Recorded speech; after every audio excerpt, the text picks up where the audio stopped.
তো hello everyone, আমি কোয়েল, বাঁকুড়া জেলার তালসাগড়া থেকে। তোমরা সবাই কেমন আছো? সারাদিন আমি কি করি তোমাদেরকে আজকে দেখাবো। আমি সকালবেলায় উঠেছি, প্রায় বাজে তখন 6:30। তো এরপর সকালবেলায় উঠে আমি চা বানিয়ে নিলাম। চা খেয়ে বাকি কাজগুলো এরপর সারবো। যা সমস্ত আমার কাজ আছে, বিছানা গোছাতে হবে। তো আমি বিছানা গোছাতে চলে এসেছি। তোমরা দেখতেই পাচ্ছ আমার বিছানার অবস্থাটা কেমন হয়েছিল।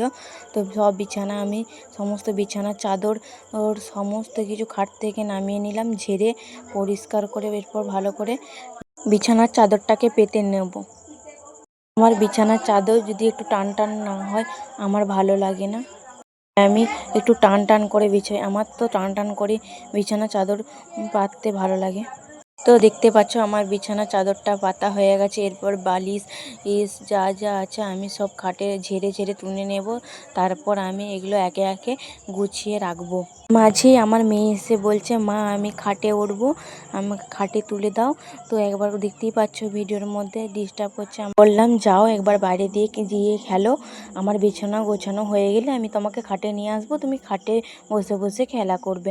তো আমার বিছানা আমি তো এইভাবেই বিছানা গোছাই। তো তোমরা কে কেমনভাবে বিছানা গোছাও আমাকে একটু বলো তো। তো আমার বিছানা গোছানো কমপ্লিট হয়ে গেছে। এরপর আমি ঝাঁট দিচ্ছি। আমার রুমটা ঝাঁট দিয়ে নিলাম। আমার রুমটা ঝাঁট দেওয়ার পর এই দুয়ারটা আমি ঝাঁট দিচ্ছি। নীলুর ছোট চেয়ার আরও যে সমস্ত জিনিসগুলো ছিল সরি সব আমি ঝাঁট দিচ্ছি। আর বাড়িতে আমি একাই রয়েছি। শ্বশুরমশাই শাশুড়ি মা গেছে মামা বাড়ি, আর আমার বর কাজ করছে দোকানে, আর নীলু হচ্ছে খেলা করছে। আমার মেয়ের নাম হচ্ছে নীলু। আমার মেয়ের নাম ভালো নাম হচ্ছে নীলা কর্মকার। আমি আমার মেয়েকে নীলু নীলু বলে ডাকি। ওকে ভালোবেসে সবাই নীলু নীলু বলে ডাকে। ওর ভালো নাম হলো নীলা কর্মকার। অনেকক্ষণ ধরেই মেয়ে বলছিল খাটে তো উঠবো। তোমরা তো দেখতেই পাচ্ছিলে যে খাটে ওঠার জন্য কি বায়না করছিল। আমি ওকে খাটে তুলে দিয়ে এলাম, ও খাটে খেলা করছে। ফাঁকে আমি বাসনগুলো ধুয়ে নিচ্ছি। মুড়ি খাবার, চা খাবার বাসন যা ছিল আমি সব ধুয়ে নিচ্ছি। আমি এইভাবে কলতলায় পিড়ে নিয়ে বসে বাসন ধুই, আর বাসনগুলো আমার ধোয়া হয়ে যাচ্ছে। এরপর কলতলায় বালতি করে জল নিয়ে যা নোংরা আছে আমি জল দিয়ে ভালো করে কলতলাটা পরিষ্কার করে নিচ্ছি। এরপর বাসনগুলো ঘরে রেখে দিয়ে এলাম। এরপর একে একে আমার যা জামা কাপড় আছে, নীলুর, আমার মেয়ের যা সমস্ত জামা কাপড় আছে সেগুলো আমি একে একে কেচে নেব। দেখো আমি জামা কাপড় সময়মতো সার্ফ জলে ভিজিয়ে রাখি, তারপরে একটু পরে কাচি। কিন্তু আজ যেহেতু শাশুড়ি মা বাড়িতে নেই, তাই আজ বাড়ির সব কাজের দায়িত্ব আমার ঘাড়ে এসে পড়েছে। রান্নাবান্না যেহেতু আমি করি, রান্নাবান্না করলে মা তরকারি আরে কেটে দেয়। কিন্তু আজ যেহেতু মা নেই, আমাকে একাই সমস্ত কিছু কাজ করতে হবে। আর তাছাড়াও নীলুকেও আমাকে দেখতে হচ্ছে। আমার মেয়ে একটু দুষ্টু, একটু ছটপটে, তাই মেয়েকে নিয়েই সমস্ত কাজ আমাকে একাকেই করতে হবে। কথা বলতে বলতে আমার জামা কাপড় সব কাচা হয়ে গেছে। এরপর আমি ছাদে এলাম। ছাদে দেখতে পাচ্ছ ভীষণ জোরে হাওয়া দিচ্ছে। আমি ছাদে সমস্ত কিছু জামা কাপড় যা আছে আমি সব মেলে দিলাম। বিছানা চাদরটা আমি যেহেতু সপ্তাহে একদিন কাচি, কাল নীলু বমি করে দিয়েছিল, তার জন্য আজকে কাচতে হলো, নাহলে আমি সপ্তাহে বিছানা চাদর একদিন কাচি। এরপর আমি সব সবজি আনাজ যা ছিল আমি তরকারি কেটে নিয়েছি। ভালো করে চাল ধুয়ে চাল নিয়ে নিয়েছি জামবাটিতে। চাল ধুয়ে ভাত চাপিয়ে দিলাম। আজ রান্না করব লাউয়ের ঘন্ট আর মাংস, মুরগি মাংস। আমি মুরগি মাংসও খেতে ভালোবাসি, ছাগল মাংসও খেতে ভালোবাসি। আবার অনেকে আছে যারা মুরগি মাংস খায় না, ছাগল মাংস খায়। আবার অনেকে আছে যারা ছাগল মাংস খায় না, মুরগি মাংস খায়। তো দেখতে পাচ্ছ কথা বলতে বলতে আমার এদিকে লাউয়ের তরকারি আমি চাপিয়ে দিয়েছি। কালো জিরে ফোড়ন দিয়ে শুকনো লঙ্কা তেজপাতা দিয়ে আলুটাকে একটু ভেজে নিলাম। তারপরে আদা জিরেটাকে একটু হামালদিস্তায় থেতো করে নিয়ে, ছোটো আমার একটা হামালদিস্তা আছে, সেই হামালদিস্তায় থেতো করে নিয়ে আলুটাকে একটু ভাজা হয়ে গেলে সেই আদা জিরেটা থেতো করে যা রেখেছিলাম সেই মশলাটা দিয়ে দিলাম। তারপর লাউটাকে আমি দিয়ে দিলাম। লাউয়ে নুন আর হলুদ গুঁড়ো দিয়ে ভালো করে এরপরে আমি লাউ তরকারিটাকে কষিয়ে নেব। কষানো হয়ে গেছে। এরপর আমি জল দিয়ে দিলাম।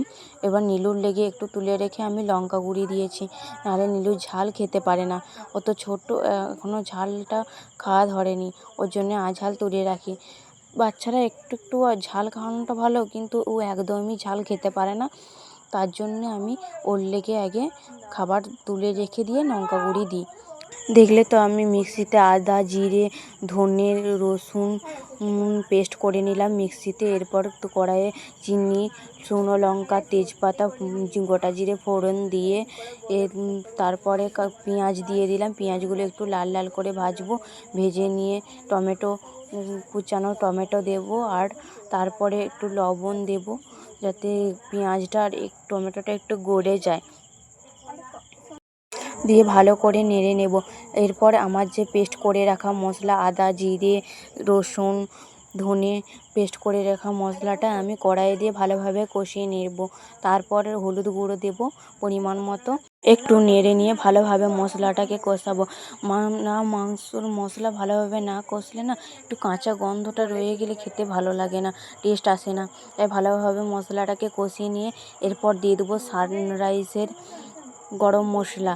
আমি এখনই কষার সময় গরম মশলাটা দিয়ে দিই। তারপর দিয়েছিলাম কাশ্মীরি রেড চিলি পাউডার, যাতে মাংসটার একটু কালার আসে তার জন্য। এরপর দিয়ে দেবো মাংসটাকে ভালোভাবে আমি মশলার সাথে মিক্সড করে নিলাম কড়াইয়ে নেড়ে নেড়ে। তারপর ভালোভাবে কষতে দেবো। ভালোভাবে না কষা হলে না মাংস একটু কাঁচা গন্ধ থাকে, তার জন্যে ভালোভাবে ঢাকা দিয়ে দিয়ে আমি কষে নিলাম যাতে সেদ্ধও হয়ে যায়।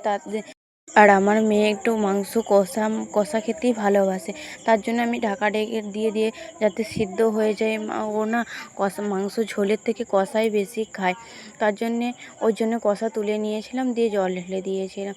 তবুও ওকে আমি কষা মাংস খুব কম দিই। আর দেখলে তো আমি মাংস যতক্ষণ না তেল ছাড়ছে আমি ততক্ষণ জল ঢালিনি। মাংস তেল ছাড়ার পর জল ঢেলে ভালোভাবে সিদ্ধ করে নিলাম। তো আমার মাংস রান্না কমপ্লিট হয়ে গেছে, দেখতেই পাচ্ছ আমি মাংসটা রান্না করা হয়ে গেছে। এরপর আমি আমার মেয়েকে স্নান করাতে যাব। সোনা হাই করে দাও। কে স্নান করেছে? তুমি স্নান করেছো?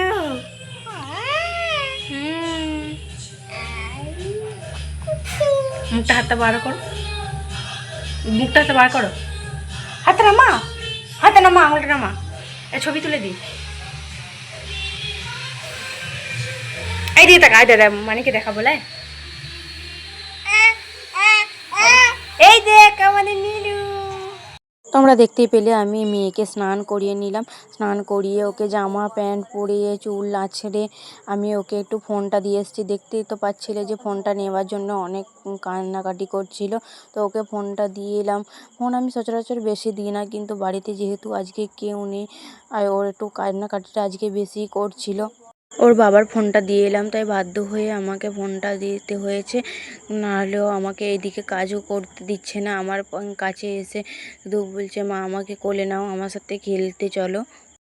আর এদিকে দেখতে পাচ্ছ আমি গ্যাস মোছা কমপ্লিট, আমি গ্যাস মুছে নিচ্ছি। গ্যাসটা পরিষ্কার করে নিয়ে যে দেয়ালে যে তেলগুলো ছিটকে নিয়ে গেছিলো সেগুলো আমি পরিষ্কার করে নিচ্ছি। পরিষ্কার নিয়ে এরপর যা বাসন ছিল রান্নার সেগুলো আমি ধুয়ে নেব। এরপর ধুয়ে নিয়ে চলে এসেছি বাসনগুলো। এরপর নীলুকে আমি খাবার খাইয়ে দেব, ভাত, মাংস, লায়ের তরকারি, আর ওর জন্য একটু আলু ভাতে দিয়েছিলাম। তো এই হচ্ছে আজকের দুপুরের মেনু। এরপর আমি নীলুকে ভাত খাওয়াবো। তো আজকের ভিডিওটা এই পর্যন্ত, দেখা হচ্ছে নেক্সট ভিডিওতে। টাটা।